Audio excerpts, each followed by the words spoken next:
I think a man should have absolutely no interest in whether he's actually happy or not.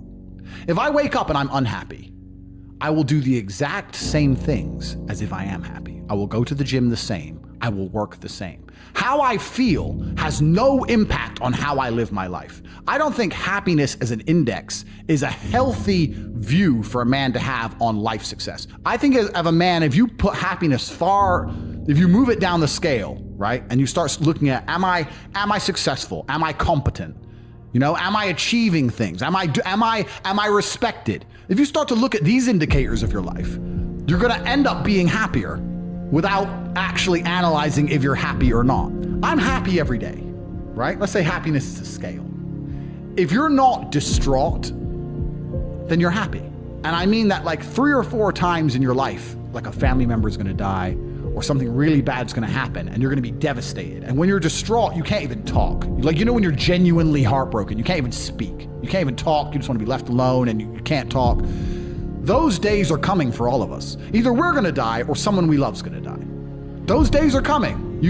This is guaranteed. So until those days come, I'm happy. I'm very binary, yes or no, 1 or 0. Unless I'm distraught, I'm happy. Now, happiness can be a sliding scale, right? I can be less happy some days than others, but I'm still happy because I'm not distraught.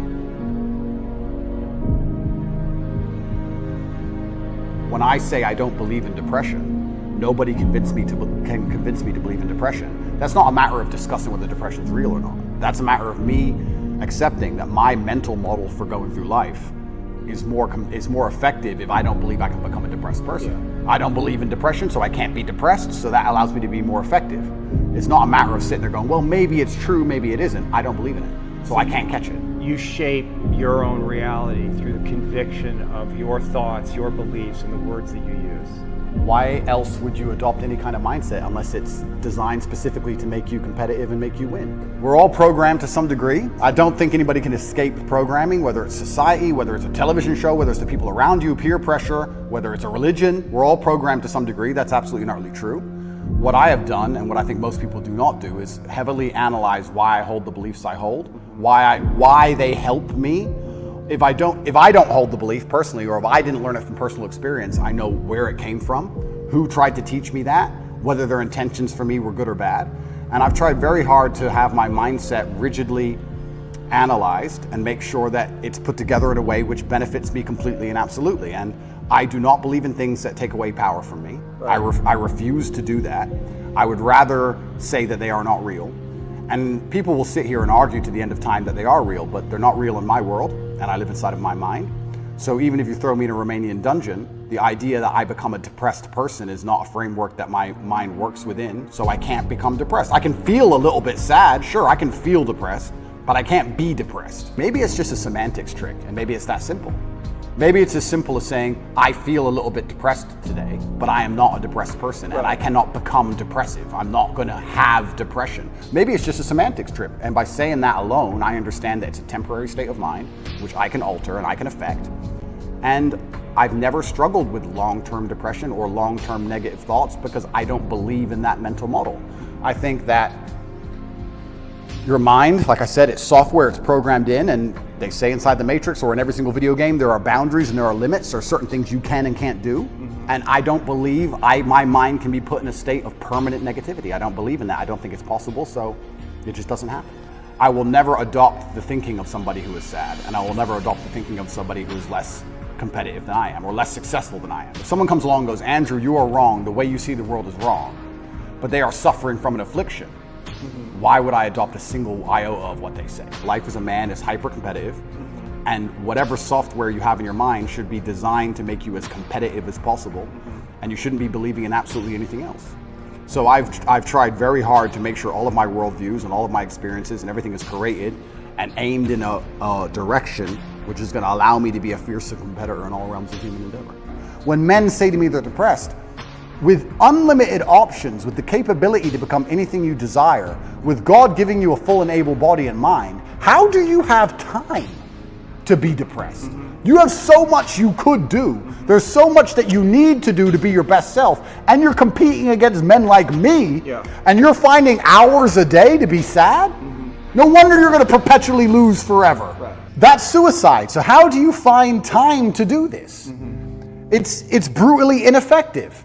You have a brain, you have a mind, you have a mental model. You can't think of everything, you can't do everything. You can only have certain frameworks instilled inside of your mind. As a man, you should be hyper competitive. You should try and be the best version of yourself you can be. You're competing against every other man on earth for the girl you want, the car you want, the house you want, the watch you wear. It's all competition. You should be as competitive as you possibly can. Anything that's inside of your mind which doesn't allow you to be competitive should be erased.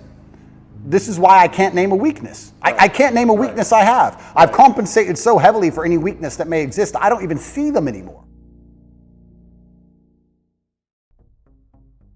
What is your responsibility to God? I think God wants me to be the best possible version of myself. I think that God dislikes people who are lazy. God doesn't like lazy people. God has created you, and he wants to see the absolute best you can be. I think that if you don't take care of yourself, God has no interest in taking care of you. If you have a Ferrari on the drive and you don't take care of it, who's going to take care of it? Nobody. I think that taking care of yourself and being the best possible version of yourself you can be is how you please God. I think that's one of the best ways to praise him, is to wake up every day and say, I need to be the strongest, smartest, fastest, most fearsome, most stoic, most capable man I can possibly be. This is how I please God. So I think your duty to God is also these things, and that's another massive source of strength that I get. When I'm alone in a jail cell, I understand that God is still watching, and God would be unhappy if I couldn't handle it.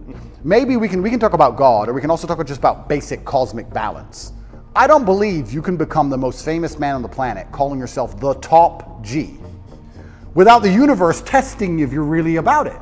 I don't think you're going to get to a point where the universe, whatever you want to call it, is going to say, is he really the top G? Yeah. And you're going to have to prove it. If you walk through life and say, I'm made of iron, I'm Mr. Tough Guy, sooner or later someone's going to check you and find out if you are or not. Right. So when I'm sitting in a jail cell by myself with cockroaches all over the floor, I'm like, okay, this is my chance to show I'm not full of shit. Right. Was I full of shit? No, I wasn't. Am I going to allow everything I've ever said and my last name and my duty to God and everything to go down the pan, or am I going to just man up and fucking win? Right. So I saw it, I guess, to a degree as an opportunity, but there was a massive burden of responsibility on me on how I had to perform. I didn't have time to be depressed or sad. I had things to do. Top G's kids can't eat. Top G's women can't pay the bills. Top G's business is over. No, I had to fix all of it from jail and fix myself and get out.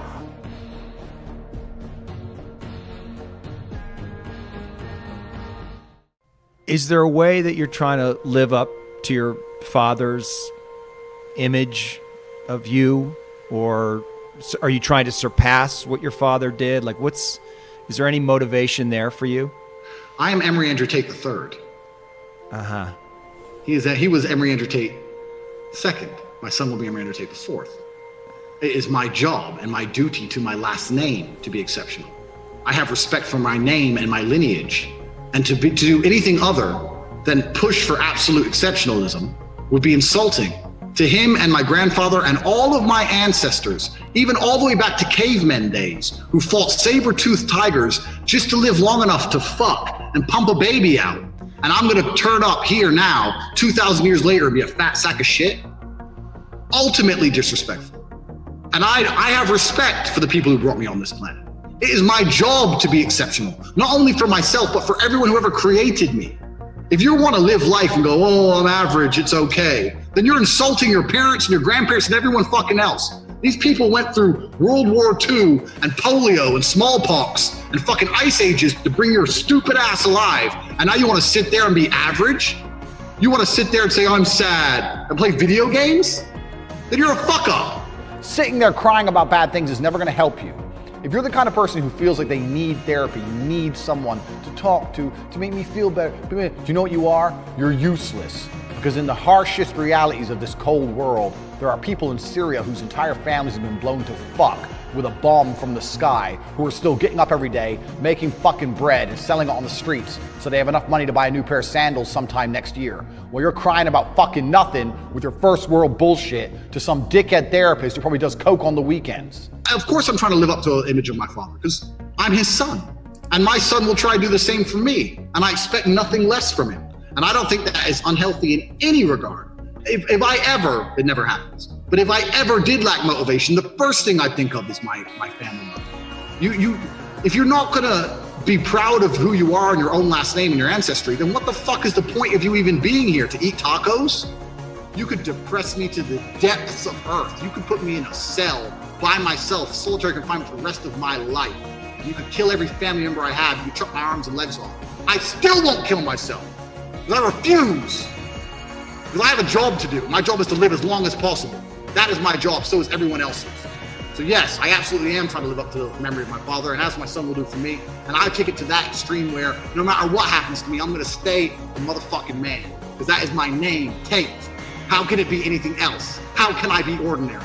Unacceptable.